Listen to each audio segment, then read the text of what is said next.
Day 7 of the April 94 7-day retreat in Springwater. We will be reading from copyrighted materials, so there will be this talk will be not for sale.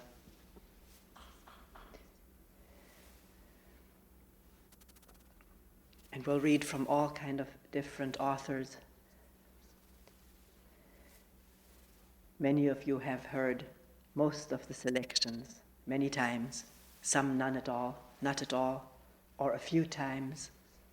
Sometimes I find something new. It's a matter of time.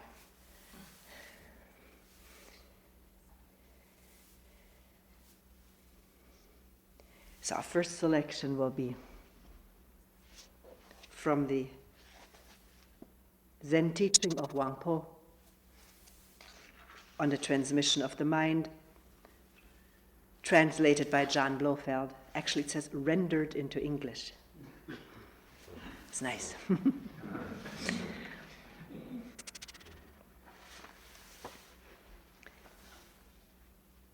The talks were collected by Wang Po's disciple Pen Chu, and he was a Buddhist scholar and also the governor of the province where Wang Po taught. The selections are not exactly how they have been rendered into English here. They have been abbreviated sentences, words left out, and sometimes a Sanskrit word put into English. The Buddha referred to in Wang Po's writings is not just the historical Buddha, but also he uses the word to refer to enlightened being.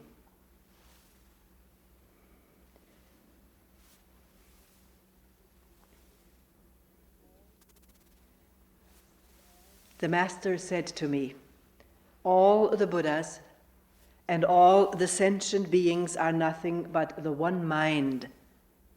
And here, one mind is capitalized, beside which nothing exists. This mind, which is without beginning, is unborn and indestructible. It is not green nor yellow and has neither form nor appearance. It does not belong to the categories of things which exist or do not exist, nor can it be thought of in terms of young or old. It is neither long nor short, big nor small, for it transcends all limits, measures, names, traces, and comparisons. It is that which you see before you. Begin to reason about it, and you at once fall into error. It is like the boundless void which cannot be fathomed or measured. The one mind alone is the Buddha, and there is no distinction between the Buddha and sentient beings, but that sentient beings are attached to forms and so seek externally for Buddhahood, for enlightenment, for liberation, for clarity, freedom, wholeness. By their very seeking, they lose it, for that is using mind to grasp mind. Even though they do their utmost for a full eon, they will not be able to attain to it. They do not know that if they put a stop to conceptual thought and forget their anxiety, it will appear before them. Rather than saying put a stop to conceptual thought and forget anxiety, is to see through it.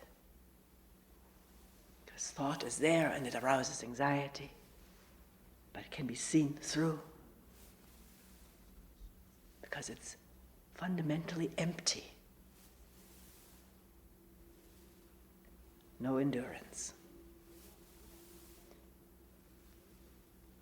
For this mind is Buddha, and Buddha is all living beings.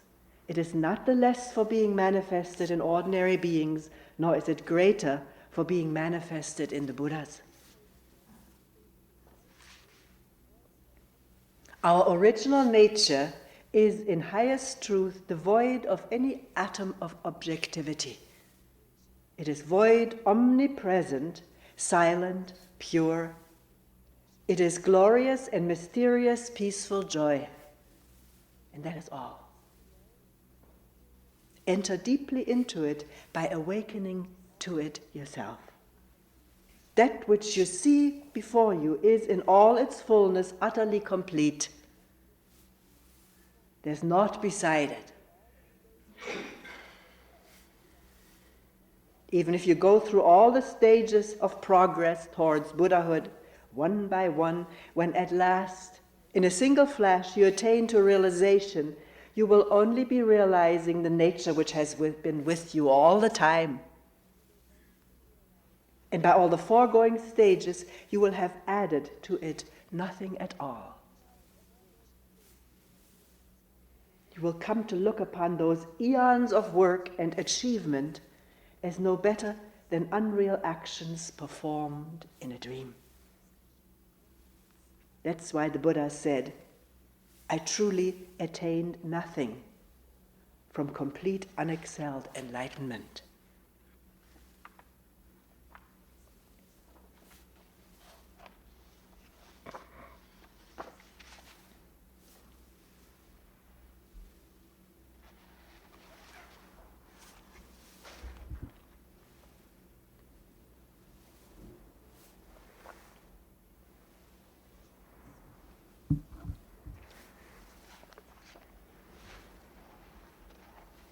Once I put this question to the Master.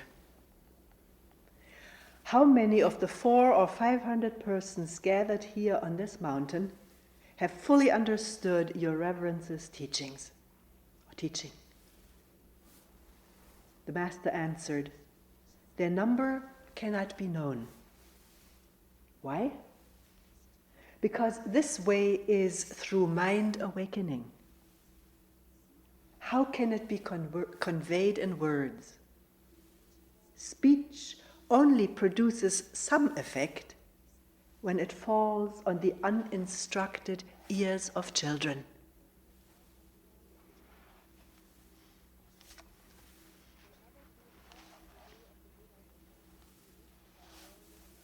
Though others may talk of the way of the Buddhas as something to be reached by various pious practices and scripture study, you must have nothing to do with such ideas. A perception sudden as blinking, that subject and object are one, which we call no separation, no division, just what is, will lead to a deeply mysterious, wordless understanding. And by this understanding will you awaken to the truth. When you happen upon someone who has no understanding, you must claim to know nothing. He may be delighted by his discovery of some way to enlightenment, yet if you allow yourself to be persuaded by him, you will experience no delight at all, but suffer both sorrow and disappointment. Even if you do obtain some trifling method, it will only be a thought-constructed thing having nothing to do with truth. Your true nature is something never lost even in moments of delusion, nor is it gained at the moment of enlightenment. It depends on nothing and is attached to nothing. It is all-pervading, spotless beauty. It is the self-existent, and uncreated absolute. Absolute again means depending on nothing, caused by nothing. Ah, it is a jewel beyond all price.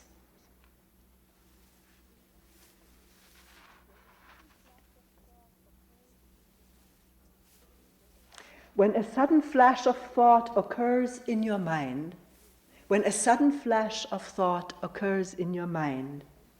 and you see it for a dream or an illusion, then you can enter into the state reached by the Buddhas of the past.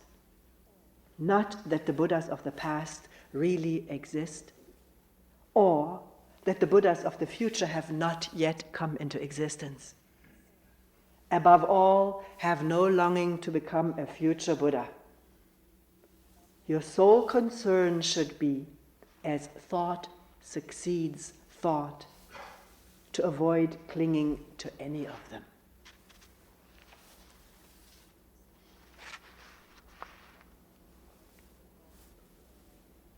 Question about how can we prevent ourselves from falling into the error of making distinctions between this and that. Of course, as we all know, with distinction goes judgment, like and dislike. Wangpo. By realizing that though you eat the whole day through, no single grain has passed your lips. And that a day's journey has not taken you a single step forward. Also, by uniformly abstaining from such notions as self and other. Do not permit the events of your daily lives to bind you, but do not withdraw yourselves from them. Avoid the error of thinking in terms of past, present, and future. The past has gone. The present is a fleeting moment. The future has not yet come. When you practice meditation, sit in the proper position and find for yourself what the proper position is. It's possible for this body to find its own proper position depending on its momentary states. Sit in the proper position. Stay perfectly tranquil. Tranquil is enough.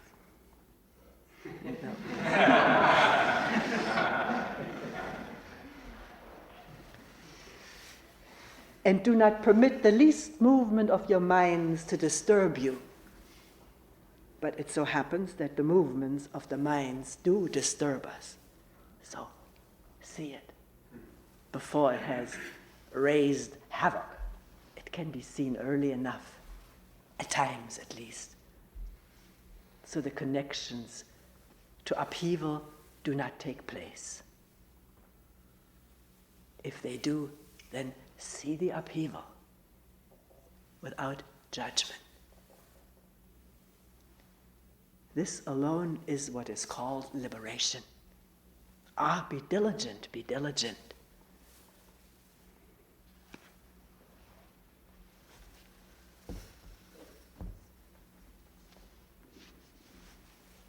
I've ordered these in a time sequence. Wangpo lived about 1,000 years ago. This monk, Ryokan, a Japanese monk, a hermit, was born in 1758. He was a poet, lived alone in the mountains. Very lonesome at times, longing for people. In the long winter nights, we always, this is such a wonderful book because you have different poems for each season. So winter being over, we can read spring poems.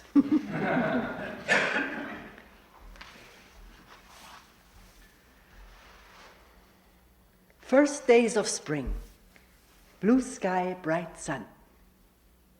Everything is gradually becoming fresh and green. Carrying my bowl, I walk slowly to the village. The children, surprised to see me, joyfully crowd about, bringing my begging trip to an end at the temple gate. I place my bowl on top of a white rock and hang my sack from the branch of a tree. Here we play with the wild grasses and throw a ball. For a time I play catch while the children sing. Then it's my turn. Playing like this here and there, I have forgotten the time. Passers-by point and laugh at me, asking what is the reason for such foolishness. No answer I give, only a bow. Even if I replied, they would not understand. Look around.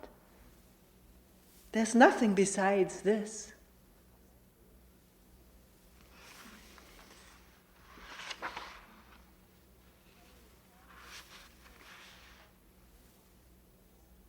Carrying firewood on my shoulder, I walk in the green mountains along the bumpy path. I stop to rest under a pine tree. Sitting quietly, I listen to the spring song of the birds.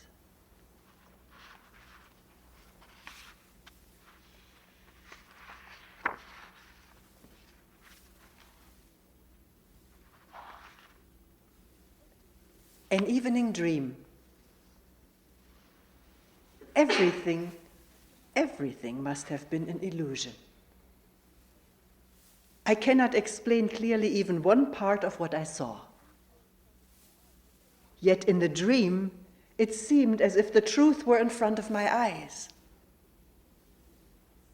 This morning, awake, is it not the same dream?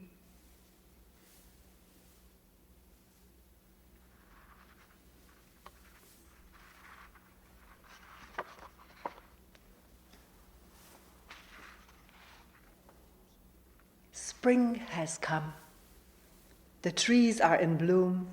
Last autumn's leaves have disappeared. I must hurry to meet the children. The children run to greet me for the first time this spring. How they have grown. Playing ball with the children this warm, misty spring day. No one wants it to end. Hand in hand, the children and I pick spring vegetables. What can be more wonderful?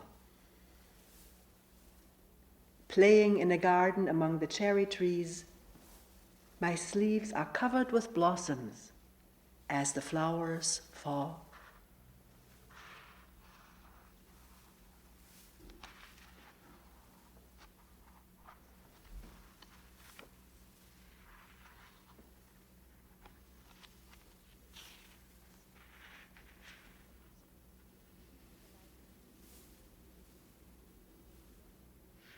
Thinking about the people in this floating world far into the night, my sleeve is wet with tears.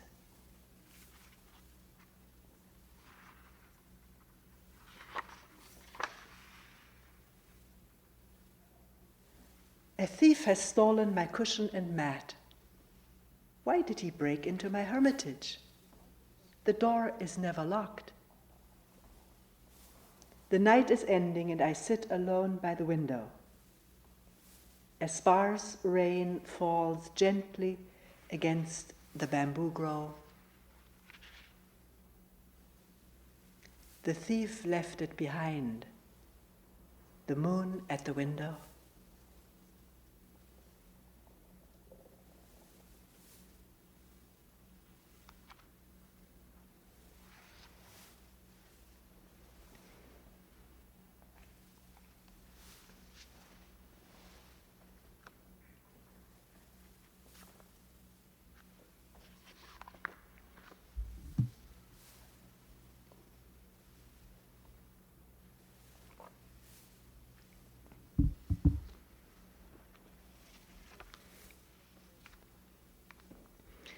This is from a book, excerpts from Krishnamurti's talks and writings, compiled by the Krishnamurti Foundation, India. And this selection is from a talk given in Bombay, 1955.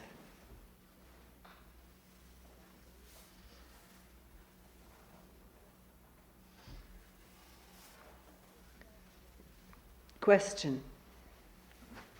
What is this self-knowledge of which you speak, and how can I acquire it?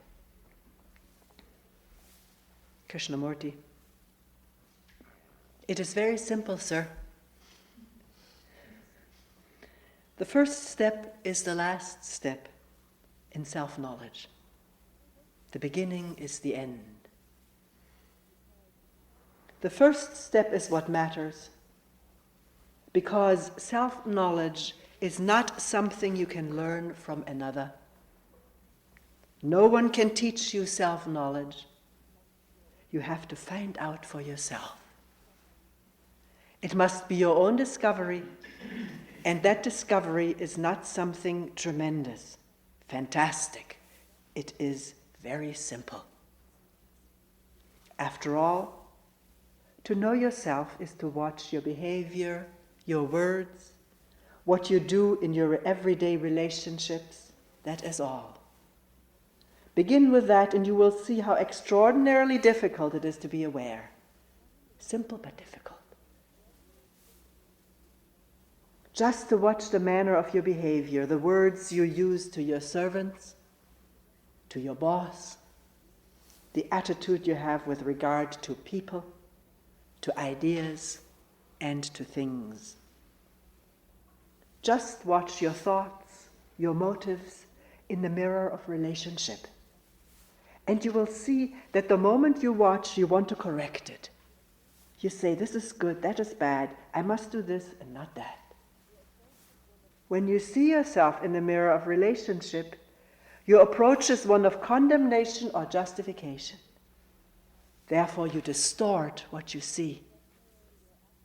Whereas, if you simply observe in that mirror your attitude with regard to people, to ideas and to things, if you just see the fact without judgment, without condemnation or acceptance, then you will find that that very perception has its own action. That is the beginning of self-knowledge.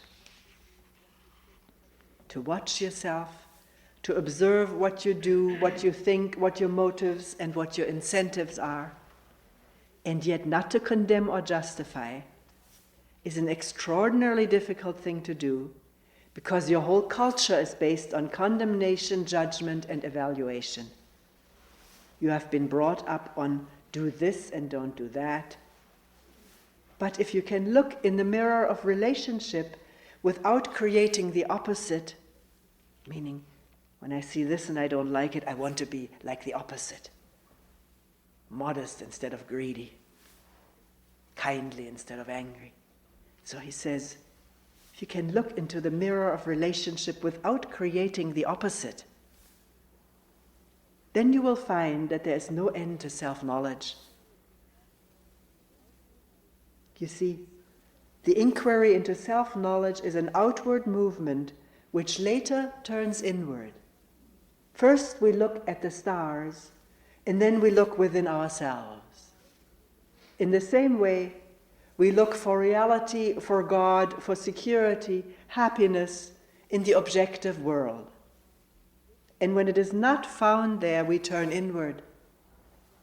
This search for the inner God, the higher self, or what you will, completely ceases through self-knowledge. And then the mind becomes very quiet, not through discipline, but just through understanding, through watching, through being aware of itself every minute without choice. Because it's not every minute. For no one. Don't say, I must be aware every minute, he said. I thought I was doing him one better.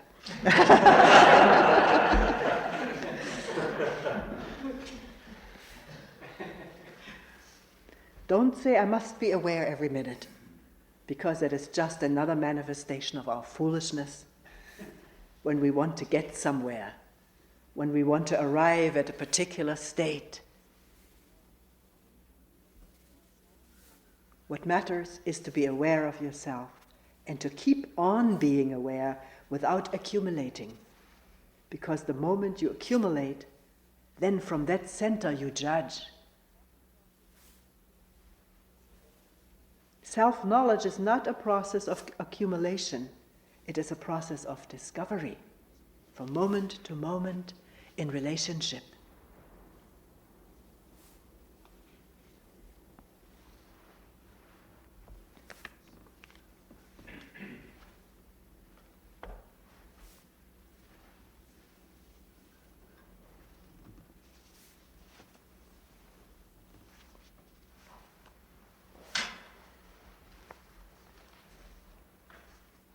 few passages from Being and Becoming by Vimala Thakur,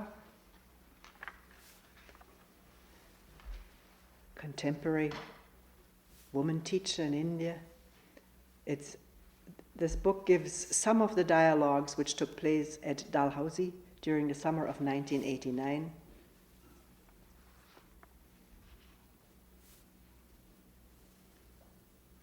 Again, passages or words or sentences have been omitted.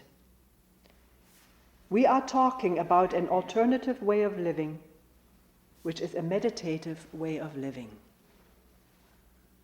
Acquire knowledge, let it flow through you, let it be utilized in its relevant field without creating a knower.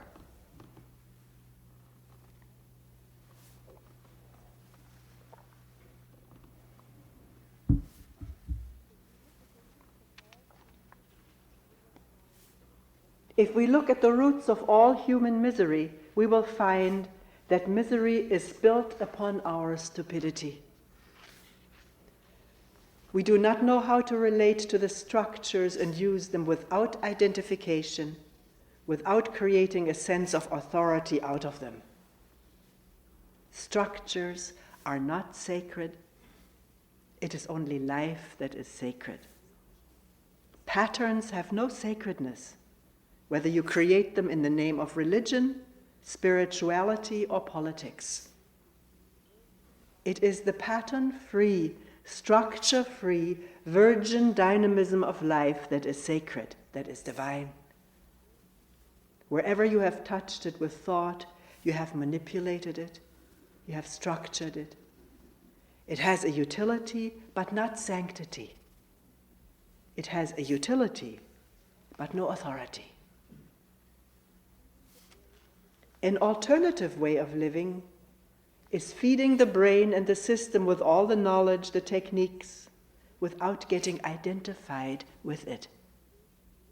It is only identification with the knowledge that creates an illusion of the knower, or the thinker. We talked about that yesterday.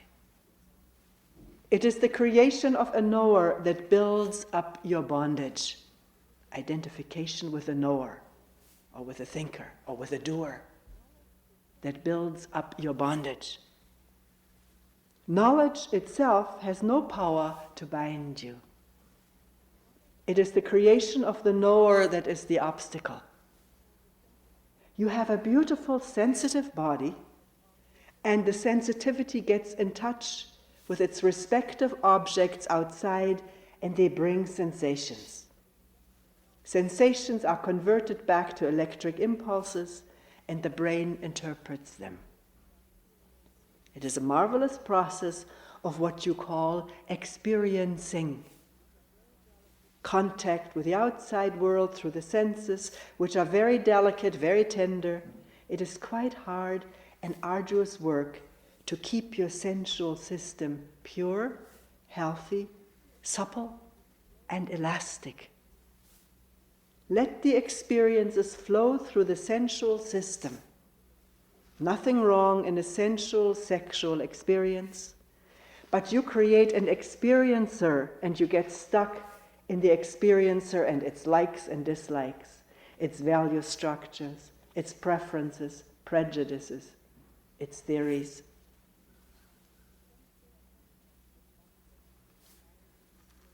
If the sensual contact with objects is allowed to flow through you without creating an experiencer, then the limited man-made world cannot corrupt you. As the oneness of life, which is manifesting itself in manyness, does not get corrupted, does not lose its vitality, does not get mutilated. Every leaf, every blade of grass is whole, complete. Every drop of ice or water on a branch and trees is complete. No fragmentation. One can see that for oneself when one looks.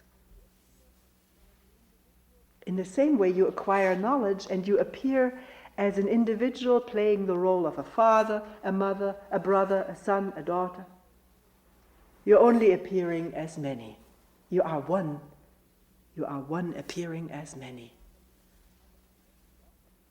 There's no identification with the fatherness, the sonness, daughterness, sisterness, and you don't tie so many knots inside, but play the roles sanely, completely, with a magnificence of inner equipoise.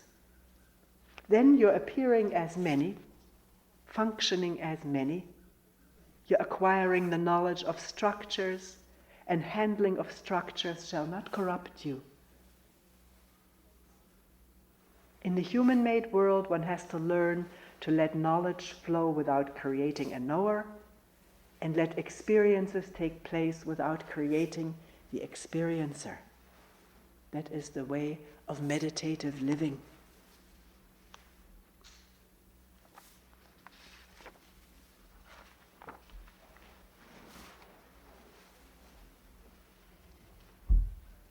Silence is inner unconditional freedom from the authority of the past.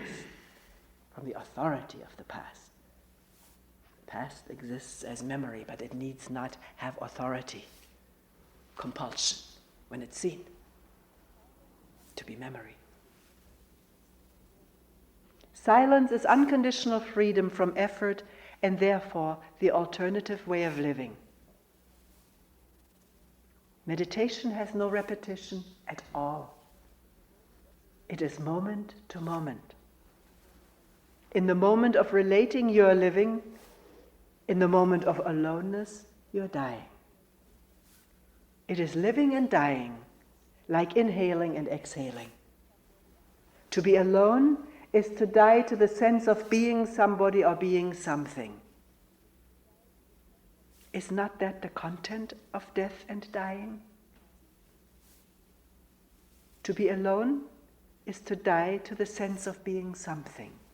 Sinner, saint, holy, knowledgeable, respected, rich, poor, and so forth. To be alone is to die to being something according to the definition of society, according to the value structure of religions. Physically isolating yourself may not lead you to the aloneness. It may not. That is what we are afraid of, dying to the sense of being somebody. Dying to all the images that you have built up about yourself is being alone. The way we are tackling the theme may be unusual, unheard of to many. It is a non-conventional, non-traditional approach. But I'm really grateful that life brings you and me together.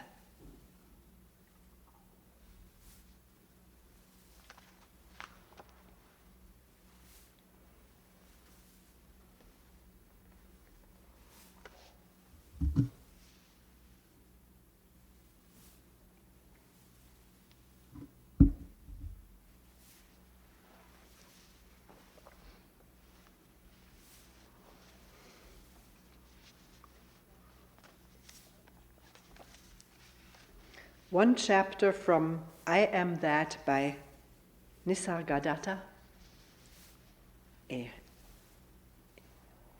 contemporary of Krishnamurti, died around the same time, a few years earlier, or later, I don't remember.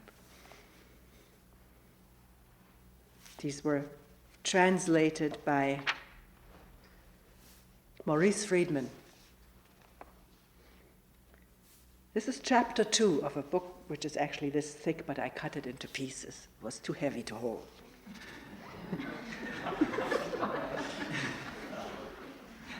Actually, Kyle did it for me.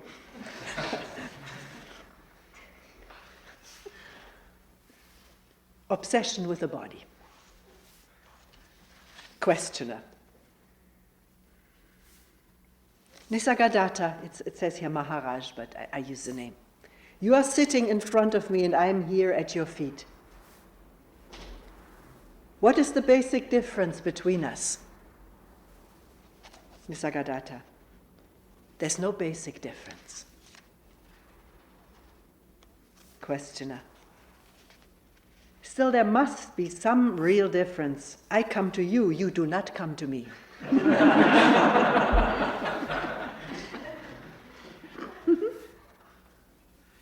Nisargadatta. Because you imagine differences, you go here and there in search of superior people. Questioner. You too are a superior person. You claim to know the real while I do not. Nisargadatta, did I ever tell you that you do not know and therefore you are inferior? Let those who invented such distinctions prove them. I do not claim to know what you do not. In fact, I know much less than you do. Questioner. Your words are wise, your behavior noble, your grace all-powerful. Nisargadatta, I know nothing about it all and see no difference between you and me. My life is a succession of events just like yours.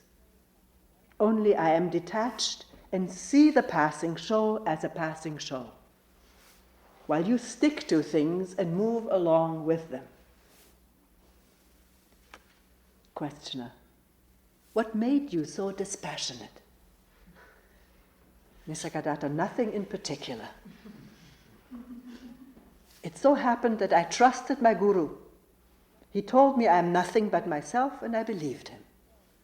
Trusting him, I behaved accordingly and ceased caring for what was not me or mine. Questioner. Why were you so lucky to trust your teacher fully, while our trust is nominal and verbal? Nisargadatta, who can say? It happened so.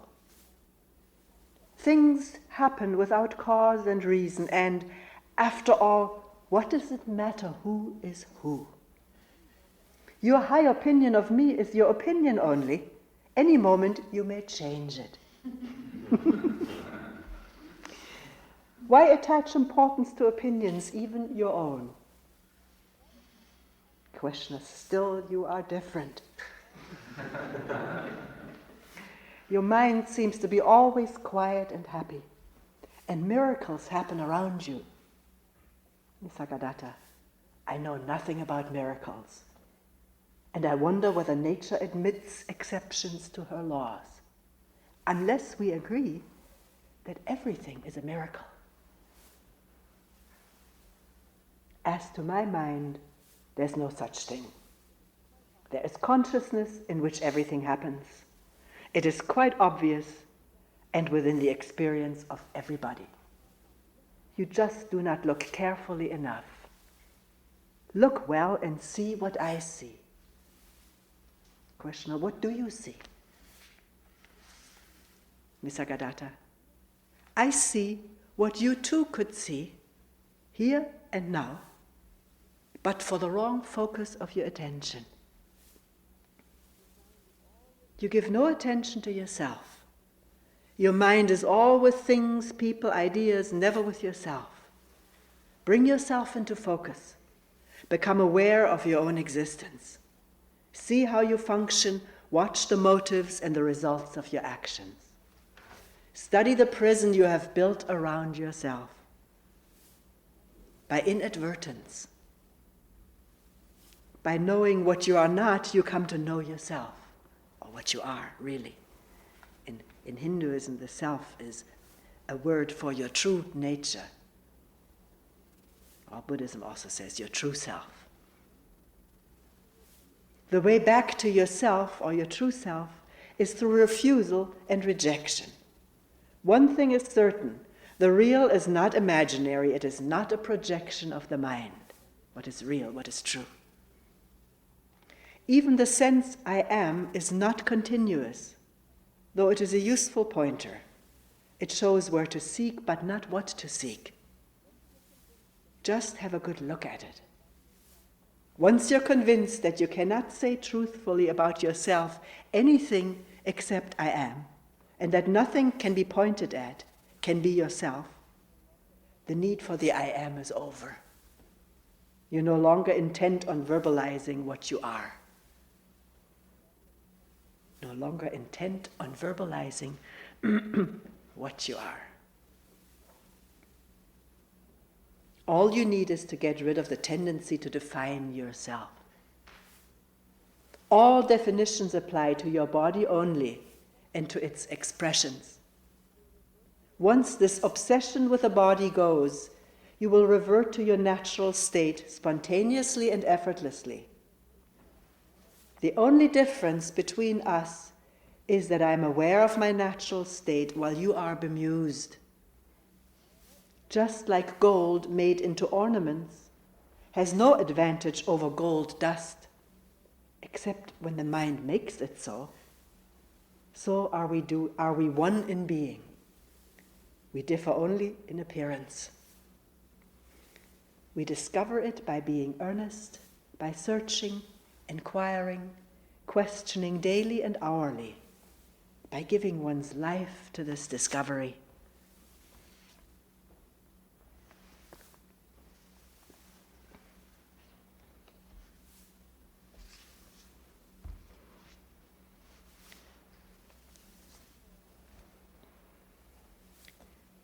And a few poems by Mary Oliver, a contemporary poet. One is from this book, House of Light, the other from New and Selected Poems.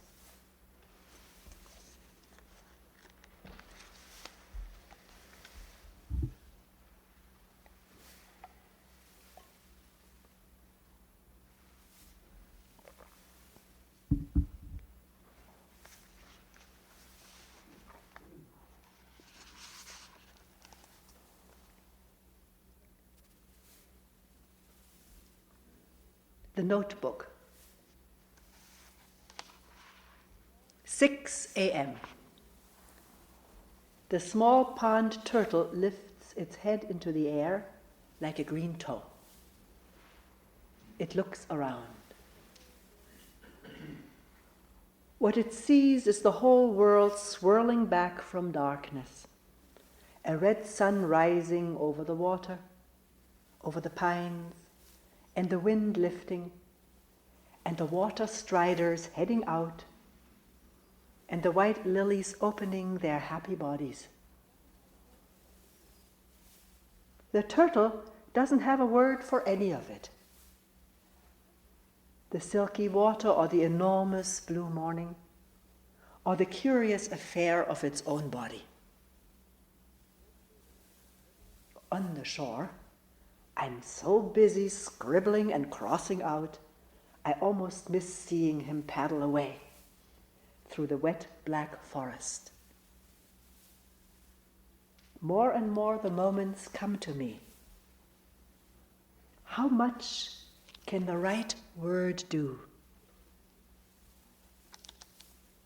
Now a few of the lilies are a faint flamingo inside their white hearts, inside their white hearts.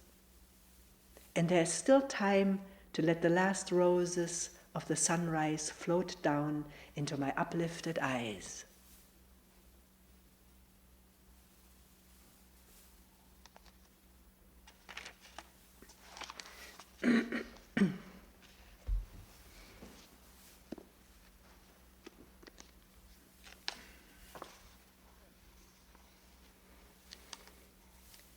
The forest.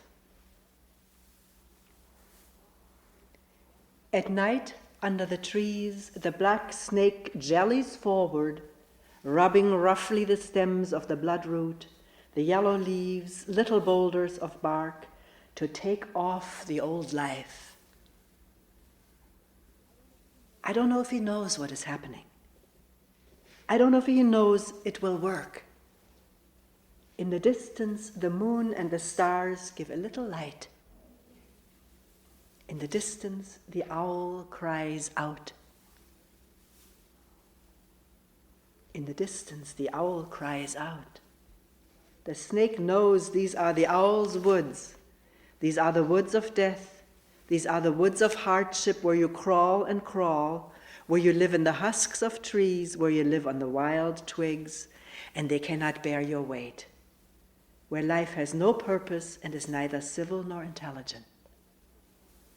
Where life has no purpose and is neither civil nor intelligent, it begins to rain, it begins to smell like the bodies of flowers. At the back of the neck, the old skin splits. The snake shivers but does not hesitate. He inches forward. He begins to bleed through like satin.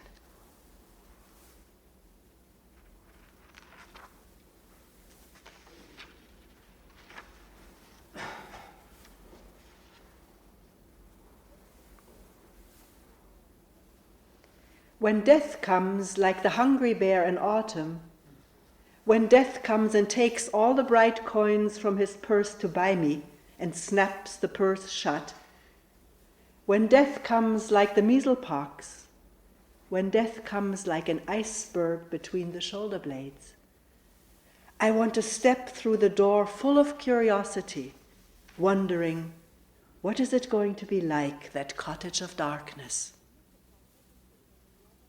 And therefore, I look upon everything as a brotherhood and a sisterhood. And I look upon time as no more than an idea. And I consider eternity as another possibility. And I think of each life as a flower, as common as a field daisy, and as singular.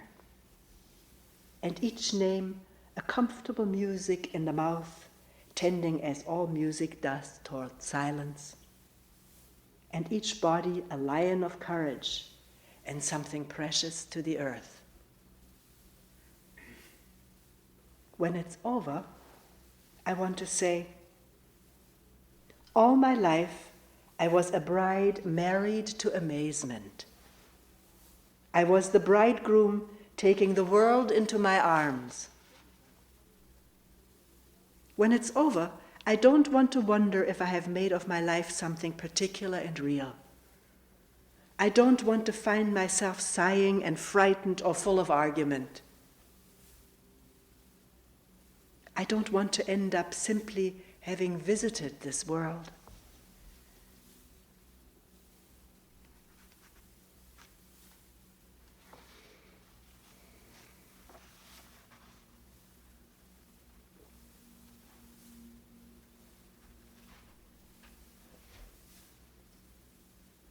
The sun. Have you ever seen anything in your life more wonderful than the way the sun every evening, relaxed and easy, floats toward the horizon and into the clouds or the hills or the rumpled sea and is gone? And how it slides again out of the blackness every morning on the other side of the world, like a red flower streaming upward on its heavenly oils, say on a morning in early summer, at its perfect imperial distance. And have you ever felt for anything such wild love? Do you think there's anywhere in any language a word billowing enough for the pleasure that fills you as the sun reaches out, as it warms you, as you stand there empty-handed? Or have you too turned from this world? Or have you too gone crazy for power, for things?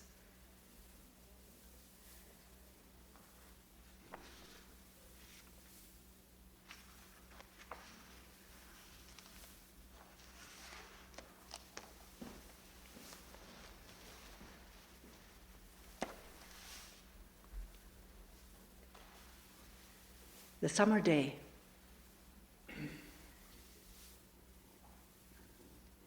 Who made the world? Who made the swan and the black bear? Who made the grasshopper? This grasshopper, I mean, the one who has flung herself out of the grass, the one who is eating sugar out of my hand, who's moving her jaws back and forth instead of up and down, who's gazing around with her enormous and complicated eyes. Now she lifts her pale forearms and thoroughly washes her face. Now she snaps her wings open and floats away. I don't know exactly what a prayer is. I do know how to pay attention, how to fall down into the grass, how to kneel down in the grass, how to be idle and blessed, how to stroll through the fields, which is what I've been doing all day. Tell me, what else should I have done? Doesn't everything die at last and too soon? Tell me, what is it you plan to do with your one wild and precious life?